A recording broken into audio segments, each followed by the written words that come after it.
კულტურისა და ძეგლთა დაცვის მინისტრმა ეროვნული სააგენტოს ხელმძღვანელის პოსტის საერთო ხედვების არქონის გამო დამატებებინ აღნიშნული განცხადება ნიკოლოზ ვაჩეიშვილმა გააკეთა.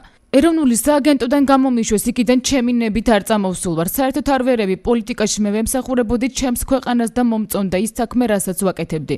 იგივეს ვიზა მომავალშიც გურამ მოდიშარიასთან ძალიან გულღია საუბარი მქონდა. ვუთხარი რაშიც ვერ დავეთანხმებოდი, მას საკუთარი მოსაზრება მითხრა. აღმოჩნდა რომ საერთო ხედვები არ გვაქვს და გამომიშვეს სამსახურიდან ამის შესახებ მეც რამდენიმე საათის წინ გავიგე. ჩვენ შორის შეფასებებსა და ხედვებში ძალიან დიდი სხვაობა, მაგალითად სამინისტროს მიაჩნია რომ ბაგრატის ტაძარი არ უნდა გაკეთდეს. მე კი ბედნიერი ვარ და ვამაყობ რომ დღეს ბაგრატი ნანგრევი არ არის. სამინისტრო რესტავრაციების მიმართ ნაჩქარევ გადაწყვეტილებებში გვადანაშაულებს ეს მაშინ როცა 700-მდე ძეგლი სწორედ რომ დროული ჩარევით ვიხსენით დანგრევისგან, განაცხადა ვაჩეიშვილმა.